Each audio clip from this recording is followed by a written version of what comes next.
Hey guys, it's Em. And today we're going to be talking about DS3. Now I know a lot of you came from my DS2 video, which thank you for that, because I didn't honestly expect that video to do so well. How could I? I'm sure with me saying I love DS2, you can assume I'm pretty interesting with my takes on the series as a whole. And I've never seen anyone talk about this game the way I feel about it, so today, that's what I'm going to be doing. I'm going to be talking about Dark Souls 3, my first in the Souls trilogy. While I'm not strictly a Dark Souls channel, since this is what got me and many others into the series, I feel like I have to give my opinion on it. As I said in the last video, I'm not going to blindly hate on this game, nor am I going to religiously praise it. I'm just going to give my opinion on it, and we'll see what happens from there. With all that out of the way, let's begin. The core gameplay of DS3 is the best out of all three games, period. DS1 only lets you roll in 4 directions. I personally think this was when it was at its worst. 2 was omnidirectional, but 2 was 2, so it was slower and it was affected by ADP. 3's rolling is snappy and fast, allowing you to have quicker combat encounters than the other 2 games did. The enemies and more so the bosses, as we'll get to later, are a lot more active in this game. For some reason, it took them this long to be able to turn towards you, in comparison to 1 and 2 where it felt like you were fighting mini-bosses at times, leading to an overall faster-paced game. You can actually re-customize your character. I don't know how it took us 3 games to come to this somewhat obvious point, but either or, I'm glad it's here. You can sell souls for the right amount. This was a stupid thing before, but if you sold souls, they wouldn't give you as much as if you had normally crushed them. This small fix definitely helps when you have tons of soul items stashed and you want to get through them all without manually using all. Hitboxes. Hitboxes are better for a Souls game.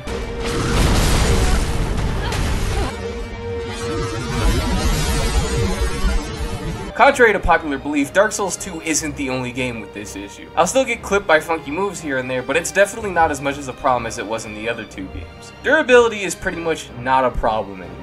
Weapons will rarely break in this game, and they got rid of all the armor-breaking effects some areas and enemies had. A point I don't see many people mention is durability's main use was to limit the amount of times you use some of the more unique weapons. The items most at risk of breaking were things with strong unique weapon skills in Dark Souls 1. Or in DS2 it was things with unique effects like the Hurricane or Lightning Greatswords. Since these now drain FP, there wasn't really much of a reason for it to also drain your durability, so it was pretty much nerfed to the point where you don't have to be worried about it.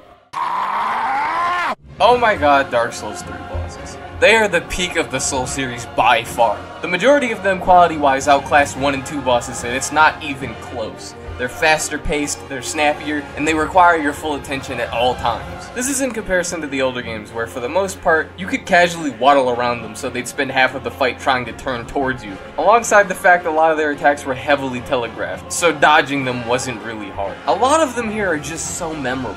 There's a reason a lot of people's favorite bosses in this game differ from person to person, and it's mainly because most of them are so good. Which, to bring in the old titles again, it would usually only variate from one of the 3 last bosses, and saying anything else would be considered an odd take. Hell, Gale alone here has made me replay this game multiple times for just how good of a boss he is. I believe he's one of the best boss fights in gaming, period. The setting of the fight, the fluidness of dodging and counterattacking him, it all just feels so good. Soul of Cinder is one of the coolest concepts for a final boss of a trilogy I've ever seen.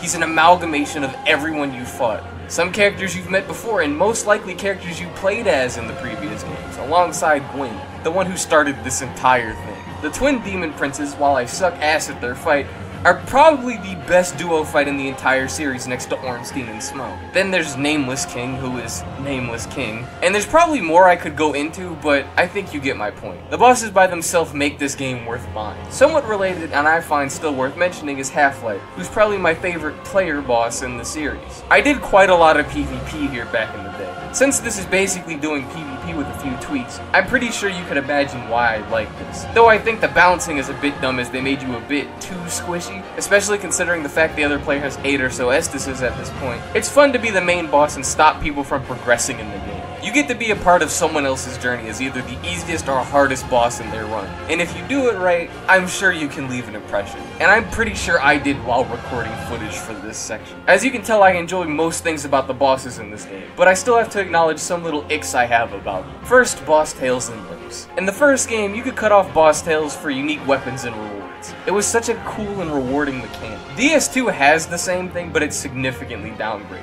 So most of the bosses' limbs breaking really just limited their movesets a little bit, and you often wouldn't get items. And on the few rare occasions where you did, they wouldn't be anything special. DS3 just removed this entire mechanic as a whole. Why? Maybe it's because a majority of the bosses in DS3 are humanoid or kind of humanoid, so they didn't deem it worth the effort of coding in, but it was a small charming touch I'm sad we've lost. Then other than that, I want to talk about the bosses mechanically. As I said earlier, the base combat with bosses has been pretty much ironed out to perfection, which is why I find it weird how many gimmicky fights they have in this game.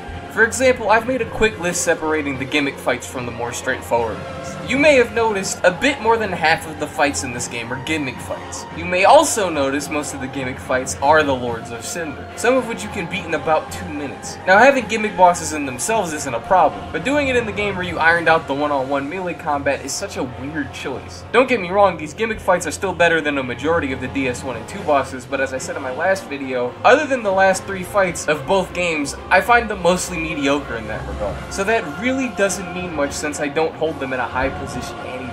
To give my brief thoughts on the ones I feel more extreme about, Yorm Wolnir and Ancient Wyvern are wasted potential. For Yorm and Wolnir specifically, I kinda like their lore, so the fact that you can nigh instantly destroy them is disappointing. Abyss Watcher's first phase sometimes makes me want to tear my hair out, because it feels like you're waiting for the third one to wake up before you can really do anything. They can also do pretty heavy stagger to you, so it's possible that they can just insta-kill you sometimes. Aldrich and Crystal Sage are just genuinely unenjoyable. Say what you want about Dark Souls 1 and 2 bosses, I hate these two more than 99% of them. They just run from you and mash projectiles. I don't even really see what fun you can have with them. And when you go into higher new games, them having more health and damage makes this even worse. Deacons is prowling mages but slightly tweaked. They're better, but being better than shit doesn't really mean much. And then this next bit is a little off topic, but I still think worth mentioning in this section. I think Midir is overhyped and overhated, to be honest. Once you know you should hit his head, you notice he only has 3 or so attacks he'll usually do, none of which are hard to dodge, and 2 of them will either cause you to move away from him or make you have to chase after him. I think he's more of a boring fight, only give it attention because of the fact his design's cool, alongside he has the most health and the ability to 2-tap you in most circumstances. You may think I'm hypocritical for bringing this up after I didn't point out any specific bosses or things like this in my Dark Souls 2 video, but the difference is, as I said in that video, I don't find bosses to be the point of Dark Souls 2. Same thing goes for Dark Souls 1, although they were a bit better than it. Dark Souls 3's main focus does appear to be directly on this for reasons we'll get to later, so these really stand out. Especially as I said like before, the rest are so good by comparison.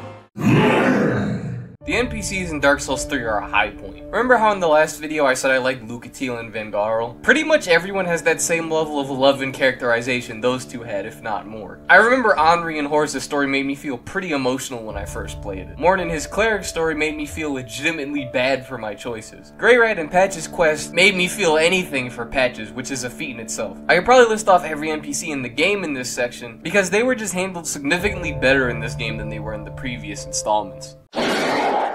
DS3 completes a lot of small story arcs that were in 1, and very less so in 2. We get to see some of the characters we met in the other game's fates. The Giant Blacksmith, Quilena, the Darkmoon Firekeeper, Gilligan. Then there are bigger things that reference the world, like multiple locations actually being previous locations from Dark Souls 1, just shifted and decayed by age. Even Dark Souls 2 got a small nod in the DLC. Although I wish there were more references to 2, since the ending of that game implied you and Aldia are both alive, and you have a crown that nullifies hollowing, which feels like it should have been a major event in the world. I'm quite happy with all the callbacks they chose to do here. Then of course there are the smaller things they brought back, like weapons and armor from the previous games. Many named differently due to the previous games technically being centuries ago. It's a nice way to include some fan favorite weapons. And for the lore guys out there, the item descriptions for all of these items have been changed from the previous games, most of which describing how these things lost importance as the eras went on, or a nod to how some events ended. Which, other than expanding on the previous games a bit, feels like what would realistically happen in these sorts of situations. Many old important items and weapons losing purpose in the Age's final stint. The music. Oh, the music. I wouldn't bring up music in any other Dark Souls game, because 1 and 2 only have a few standout tracks. But 3, the menu music alone is better than anything the other 2 games produced. This point is obviously subjective, but Gale's theme, Soul of Cinder's theme, Midir's theme, all of these are amazing. 3 is the best music out of the trilogy for me by far. I obviously can't make this section super long, but in the last video, I said music is a passing thing. If it's bad, you'll notice it, but if it's okay, most people aren't paying attention to it. DS3's music is so good it's standout, and it feels like you almost have to notice it at some point playing this game. I'm pretty sure this is the game that made me appreciate game music in general. Hell, Half-Life, the player boss, has a better theme than a majority of Dark Souls 1 and 2 bosses. This is where the tone of the video might take a noticeable shift. DS3 did many things amazing. This was not one of them. Earlier you heard me mention that bosses were a key point of this game. They felt like the main focus and a lot of surrounding aspects suffered for that. This was one of those things.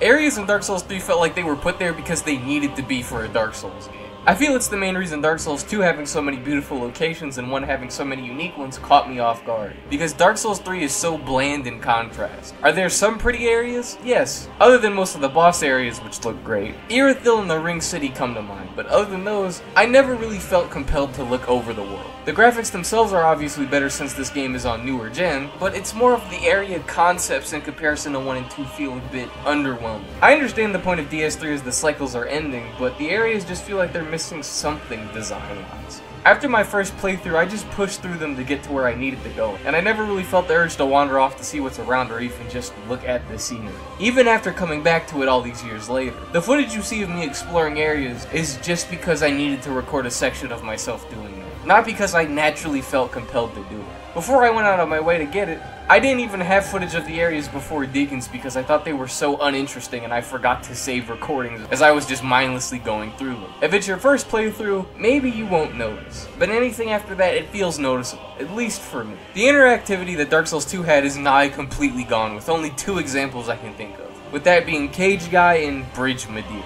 neither of which are really impactful.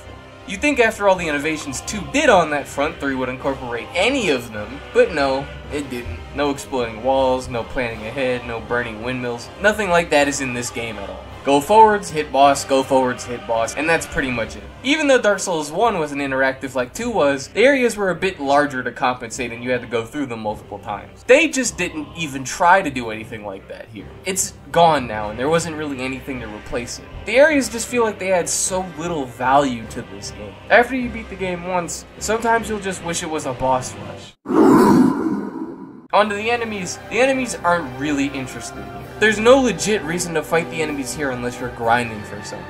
They won't follow you very far and they give up the second you're more than a few steps away from them. Most of them aren't even fast enough to catch you after one attack they may or may not do when you get close to them. They might as well be set dressing in most cases due to how easy it is to get around them. And then on top of that, there's the fact that this game's the most linear out of the 3. So in most cases you can just run straight forward from where you spawn from or look for the obvious side path and you'll be fine. Which really doesn't help this point at all. 1 and 2 gave you a deterrent from doing this. 1's areas were more tight in many places, meaning that you couldn't just ignore them without risking big damage in return. If you ignored them and didn't have any plan to get out of the area, they'd most likely catch and kill you. 3 has no real way to stop you from just skipping everyone and going straight to the boss. For the most part, it's go through small area with skippable enemies, beat boss, and move forwards and do this on loop for the rest of the game. I'm not saying this as if it straight ruins the game or anything, but I kinda brain dead through a lot of it waiting to get to the boss part. Build creativity was shot dead in Dark Souls 3. If you're not a melee build in some form, you're just gonna have a vastly worse time than everyone else. Intelligence and faith have been neutered beyond belief here. In 1, pretty much every form of magic damage was blessed. In 2, it was toned down slightly, but you could still shard out damage. And if you couldn't kill a boss with just it alone, it would only take a few nudges from your weapon to finish them off. In 3 magic may as well be a challenge run because of how bad it was made here. Which is a real shame because it looks better than it ever has before. Since I have more experience with 2, I'm going to be using it for reference. In DS2, most forms of magic damage would insta-kill normal enemies and heavily damaged bosses. And all it would take is for you to level up your catalyst and magic stat of choice, and that would pretty much be it. In DS3, you'll need to dedicate your ring slots to it. You'll pretty much be forced to level up some other stats to wield the real weapon anyway, because the coating buffs on your weapons are way more effective and reliable than your little magic attacks by themselves. And on top of all that, the magics you use need to be the best possible variants of them, because otherwise, you'll need to spend a few casts to deal with just basic enemies. And against bosses, you'll pretty much be doing peanuts for damage. While before better magics just felt like an upgrade to your already solid kit, here they feel like necessities. Even if I gave you the benefit of the doubt and said after all that your magic does solid damage, it's still more effective to whack them with any melee weapon in 99% of cases. Disregarding the effectiveness of them, They simply took out some of the more fun, interesting magics you could do before. Power stancing is dead. It's just not a thing anymore. You know, the thing people who didn't even like the game said they thought was good. And it's funny they did this in the game with Pontiff, who would have literally been the best, most rewarding boss to beat twice to get both swords and then power stance for a similar moveset to his. And let's break it down even simpler. The creative weapons here are just bad. While recording footage for this video, I happened to beat Shira and get her weapon, the Crucifix of the Mad King, which is the most unique and downright bizarre looking weapon in the game. Remembering I was writing a section like this, I decided to use it, and let me break it down for you. The base moveset is that of a Hailbird. Nothing worth mentioning here, but I wanted to understand what this weapon's unique skill was, because to be fair, it looks really cool, as do many of them in this game. And this is where my disappointment grew immensely. So the skill is a slam into a scream.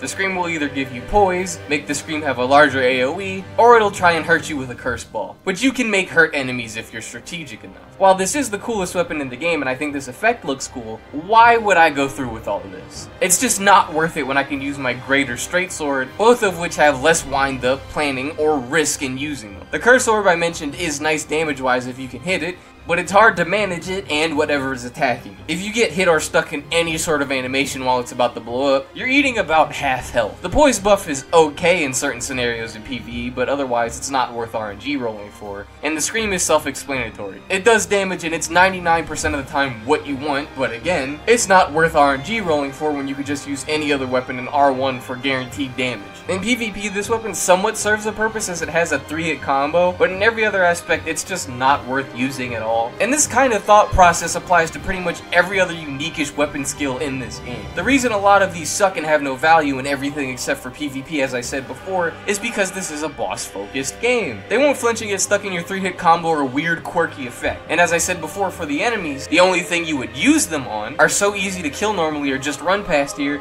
you don't have any reason to go out of your way and use it on them. Alongside the fact that a lot of these drain FP now. So they drain a finite resource which wasn't even a mechanic before. I'd bring up the catalyst weapons or shields, but they don't exist anymore. And somehow, I'm still not done with this point because that's how bad things are here. In DS2, when I first stumbled into Iron Keep due to how many enemies there were, I wondered how I could aggro them. I decided to use a bow to hit one of them, and since I came off of 3, I assumed it would practically deal 0 damage and just annoy the enemy to attack me. But then I noticed it actually did decent damage, and it became an on and off part of my arsenal. My mostly unupgraded in comparison to the rest of my gear starter bow with no rings, no special arrows, or no crazy build did solid damage. I don't feel I need to go deeply into how flawed bows are here in Dark Souls 3, but they were so bad here, they conditioned me into thinking they were going to be absolute shit in the other 2 games to the point where I avoided using them. You have to let that thought really sink in. And then there's the fact that the area design in this game for the most part doesn't give you incentives to use them. In DS2 I only came into that scenario because it felt like the logical thing to do.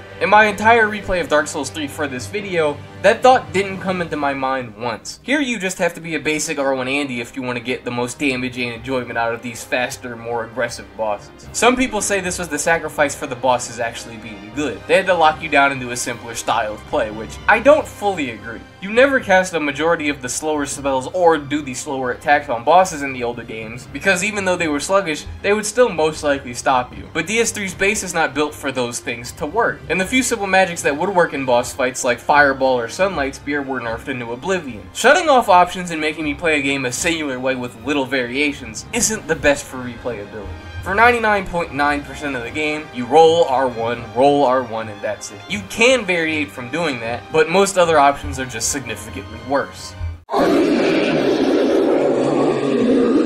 Power stancing's dead. Magic as a whole is pretty much dead except for weapon buffs. Areas don't get new enemy variations and setups like they did in 2. What reason do you have to replay this game? If you liked it once, you'd like it twice, I guess. To be fair, there's some boosted rings, and since boss souls give you 2 weapons in this game, there's that, you know, the thing in every other Dark Souls game. And a lot of them honestly don't even feel worth the effort of getting due to everything I discussed in the last section. There's nothing super unique to replay the game for. The only thing it has over Dark Souls 1 is you can respec, but since Dark Souls 1 had more build freedom anyway, your respec will most likely end up with you whacking dudes like you did before, just with a slightly different stick. Unless you really love the core gameplay loop or really want one of the other soul weapons a boss has, there's nothing for you here. There's also the obvious argument of if you missed anything, but that goes for every game with a new game feature, so I don't think that's even a point worth getting into.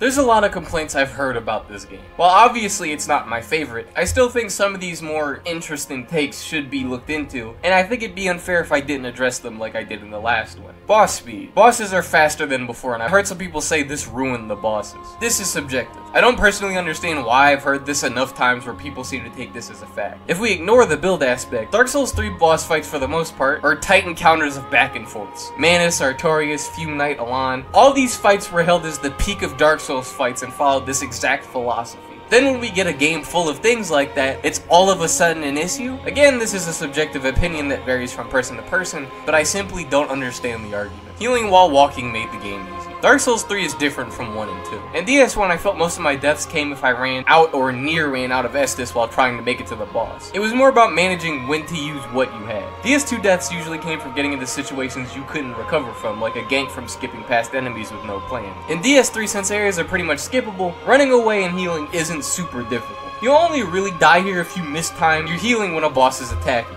The reason I'm saying all this is because DS1 and 2 healing was mainly designed for recovering after engagements. The difficulty didn't come in using these things most of the time, it was just managing the recovery resources you had. In DS3, you're mainly healing while something is either aggressively running after you or about to attack you. Being able to move slightly isn't going to make much of a difference if you're fighting someone like Gale or Nameless King and mistime your Estus use. The games are designed differently, so this change just made sense to me. Too many dudes in armor. I've never understood this complaint at all. I mentioned all the bosses people consider good already, but just to make sure we can all see, I'll put them on screen. Do you notice only 2 of the best received fights are non-human, and only one of them isn't a humanoid? I don't even know what non-human or non-humanoid bosses people are referring to that were so good in anything but design that this became a point people casually say. The game is too easy and the easiest out of the 3.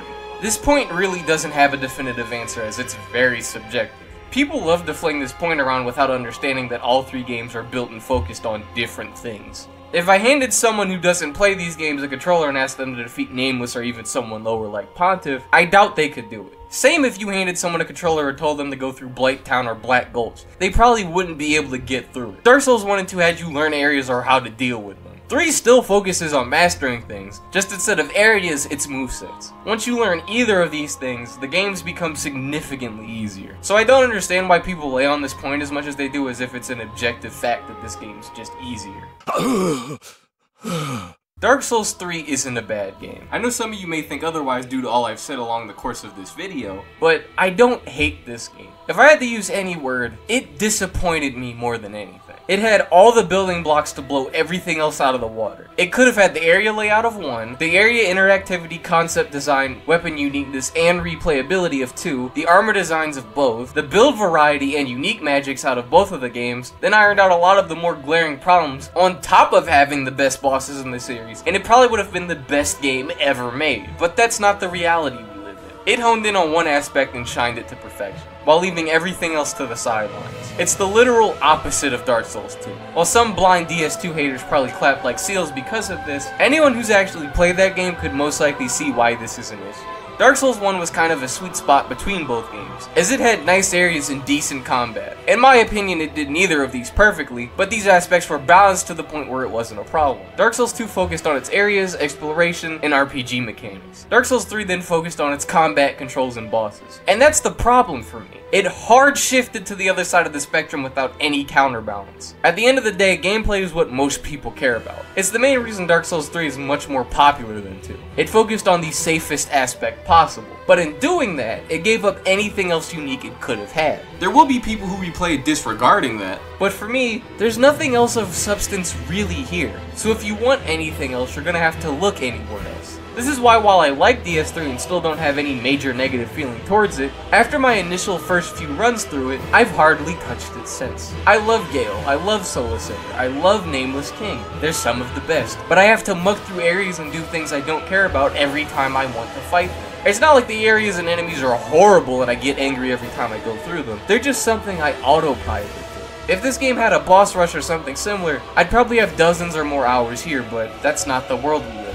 And that kind of reflects how I feel about this game in its entirety. It let me down in multiple aspects, and I could see it being even better, but that's not the world we live in. After going back and playing the first 2 games, there's so many things you can imagine they could have done with a final game of the trilogy, and they just didn't. As much as people love to hate on Dark Souls 2 for this same kind of thing of being different and letting down in some aspects, 3 is the end of the trilogy. This was the final Dark Souls game, and the fact that you have to just laugh and go, oh well, to all the potential that this game had, on top of its already great base is sad. Would I still recommend you play it? Absolutely. I'd even still recommend it for people who want to get into the series. As I said, the core gameplay loop will and has hooked in tons of people. There are many who won't care about all the things I said 3 sacrifice because that's all they need, as I've said before. Despite my disappointments, it's a great send-off to the series mainly due to 2 things. 1, how great Gale was, and 2, as limited as the areas were, getting to see some of these older locations alongside its NPCs one last time made it feel like a conclusion. No matter how you feel about this game, the way it's set up definitely feels like a conclusive ending to this series. The flames faded. The world of Dark Souls has finally come to a dark, quiet end with this game, and perhaps that's okay too. I would have preferred a hypothetical perfect game to end the trilogy, the pinnacle of everything the last 2 built up on, but I'm sure that's anyone with any series they enjoy. I don't think any particular Dark Souls game is perfect.